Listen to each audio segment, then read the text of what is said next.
Welcome back to my channel. I'm just Sandy. So I'm going to be going through a tutorial on how to create a stencil sign. I am by no means an expert here. This is my first time actually stenciling, so fingers crossed it turns out good, guys.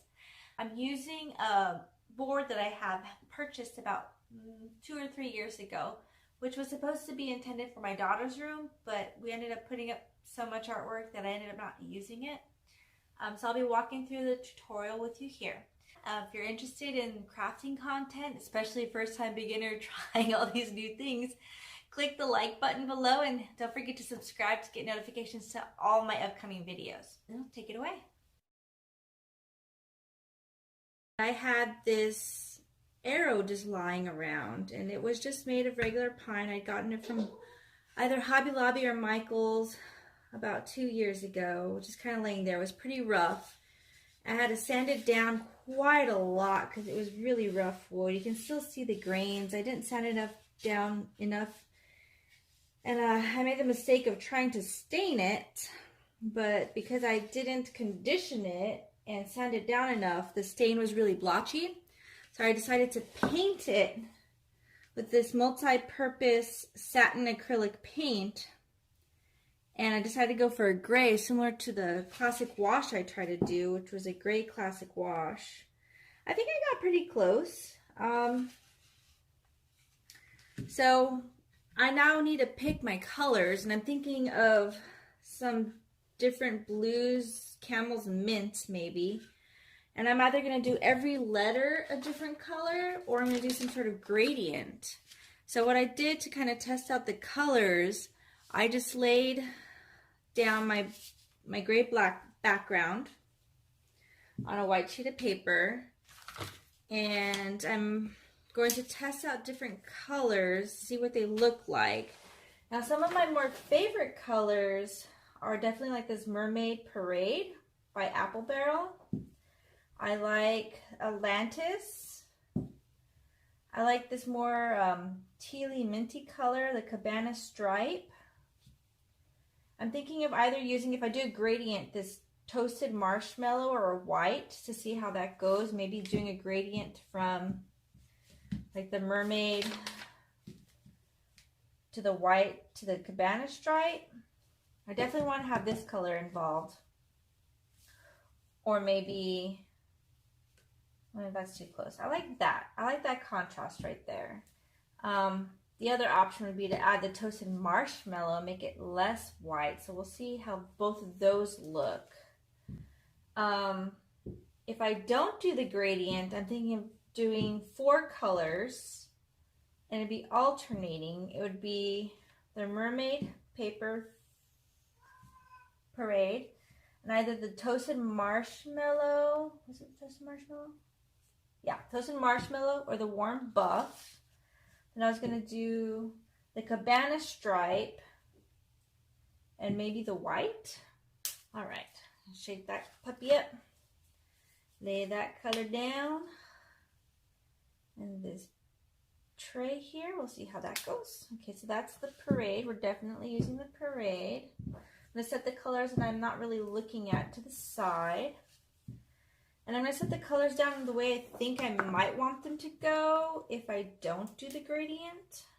Here's the toasted marshmallow. Okay.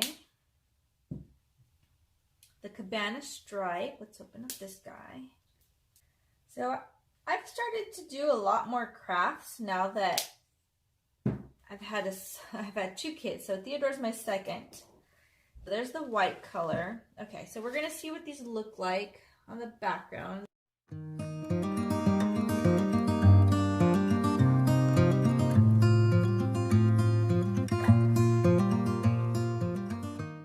So I like the contrast there, and I like the contrast there. Let's test it out in the gradient. Let's see if the gradient works.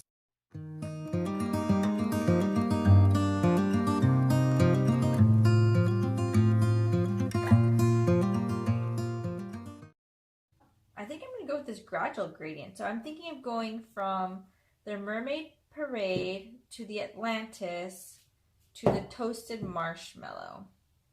I think those are going to be my 3 colors. I'm going to try the gradient.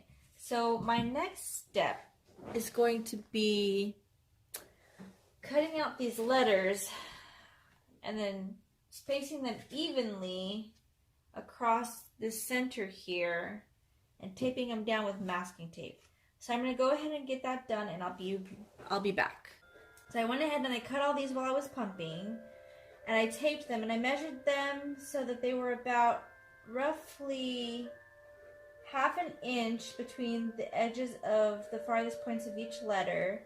I taped those all down. I used some ruled paper to kind of get the bottom about as even as I could, so the letters look a little wonky, but I'm hoping, like, at least the edges of the letters look wonky, but hoping all the actual letters are pretty even.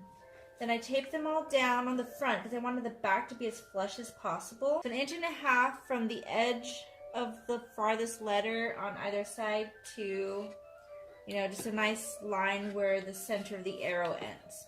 Okay, so now what I'm gonna do is I'm gonna take the, where's this makeup sponge I just had? Makeup sponge, there you are. Let's go ahead and start this process.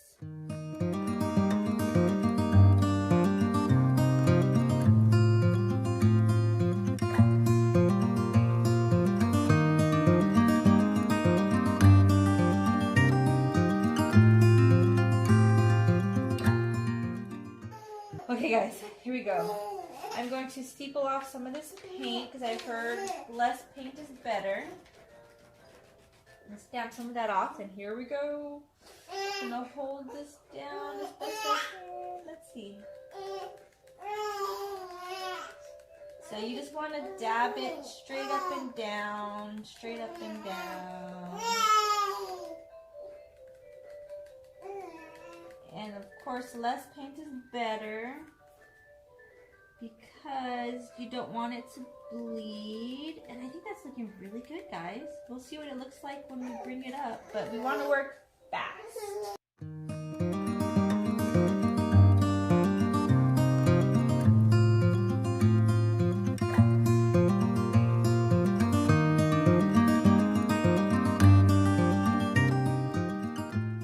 All right, I'm happy with it. Let's peel it off and see what it looks like. I feel like this peeling process is going to be a little slow. Oh, it bled some. I can fix that though, I think.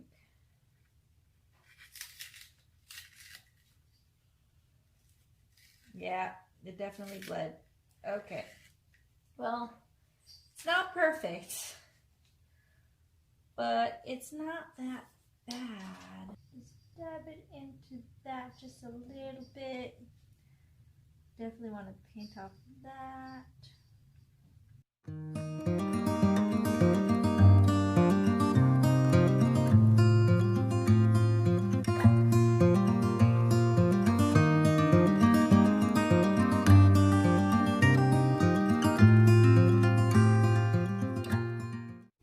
All right.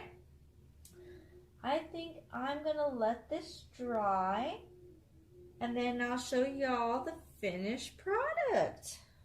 It's quick drying, so it shouldn't take too long to dry.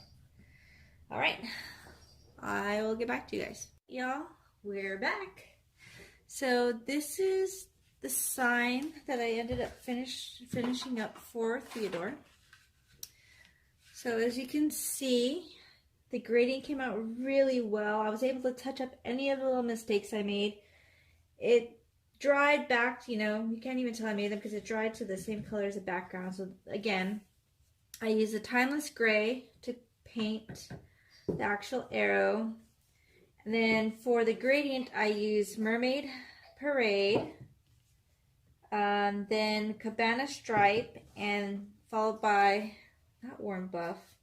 Is it Warm Buff? No, it was Toasted Marshmallow. I put that away. Ignore that. It was Toasted Marshmallow. And I applied it all using a regular old beauty sponge. Actually, it's just one of these Spirit Halloween makeup sponges. So any makeup sponge like this, And I got this great tip from Simply Nailogical, and I figured I could use the same sort of thing here, and I was able to, since apparently normally when you do these stamping things you use a foam thing anyways. So I think that worked out really well, guys.